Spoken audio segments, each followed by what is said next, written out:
everyone, and welcome back to my channel. Before I begin, I'd like to give a great big thank you to my first patron and good friend Kaylia Williamson, who contributed to the Tiara tier on my Patreon account.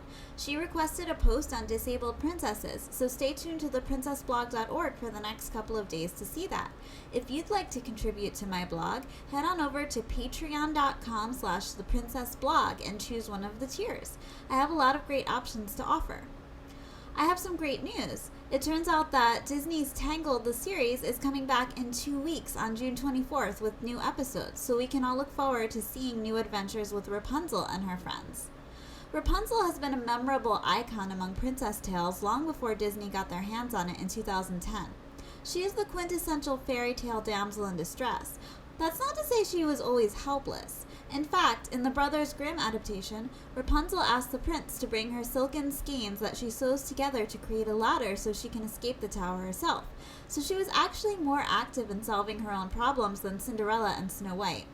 Let's get real though, it's that amazing hair that's held our interest for all those centuries. Who hasn't dreamed of growing their hair insanely long despite all the upkeep it would inevitably require? Though Rapunzel became a princess through marriage, she did not start out that way.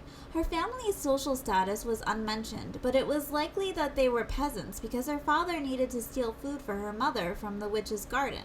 Rapunzel is another name for the rampion plant that her mother desired to eat while pregnant with the famous long-haired maiden. When the witch learned that she was being robbed, she forced Rapunzel's parents to give up the unborn baby in exchange for the flower.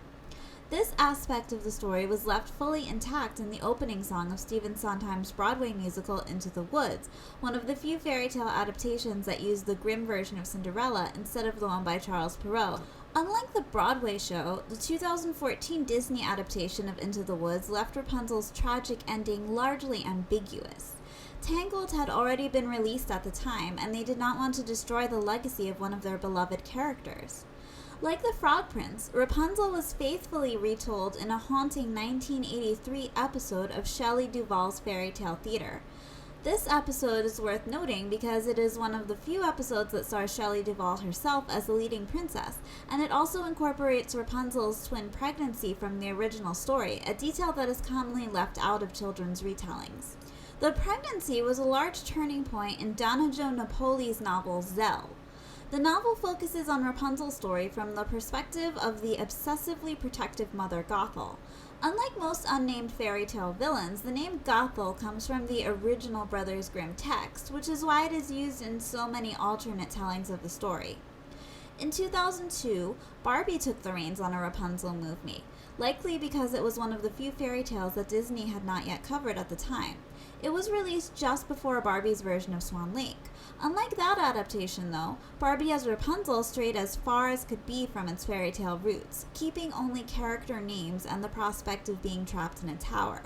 Rapunzel's hair was only long enough to reach her ankles, so the iconic image of the prince climbing her hair up the tower was shown only as a dream sequence. In fact, it had more in common with the Disney version of the story, which came out 8 years later, than it did with the Grimm version. It makes you wonder exactly how many sources Disney uses for their ideas. Like in the Disney version, Barbie's Rapunzel was an artist who painted pictures all over her tower.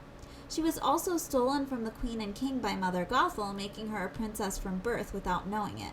A very similar plot device was recycled in the 2014 Barbie movie, The Pearl Princess. Disney's Tangled went through many iterations before it became the beloved 2010 release it is today.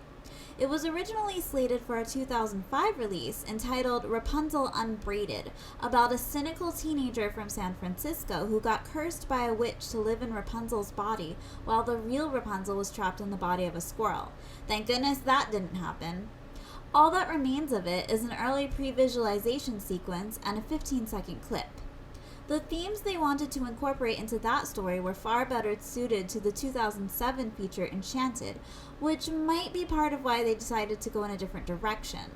Glen Keane's ability to painstakingly transform the look of hand-drawn artwork into CGI marks a milestone for animation in the release of Tangled. Disney fans all over the world were grateful that they decided to remain true to the original story with a few family-friendly changes. Instead of a rather violent scene in which the prince gets pushed off the tower with his eyes gouged out by thorn bushes that Rapunzel later heals with her tears, Disney altered the dramatic climax to show Eugene receive a fatal stab wound that Rapunzel heals almost immediately. The movie was so successful that it recently launched an adorable television series featuring stylized animation and the original voice actors, including Mandy Moore's lovable performance as Rapunzel. It also introduces a new character, Lady Cassandra, portrayed by Eden Espinosa, as everyone's favorite new lady-in-waiting. It is wonderful to see the legacy of such an iconic story live on in today's modern world. At a time when romance is no longer always relevant, it's great that Eugene and Rapunzel's love story has a place to flourish. The medieval setting of Corona, based on Disney's Fantasyland, is a breath of fresh air in a time of smartphones and social media. There's also a novel prequel to the series called Rapunzel and the Lost Lagoon that you can find a review of in my blog as well. Rapunzel is and always will be one of the most famous princesses of all time due to her magical long locks and curiosity about the world outside her tower. Though the grim tale is not entirely child-friendly, her story will continue to be told and inspire the imaginations of generations to come.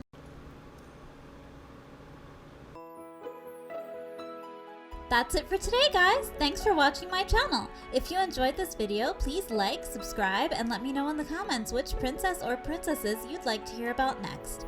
Check the video description for all relevant links, and remember to always follow your dreams.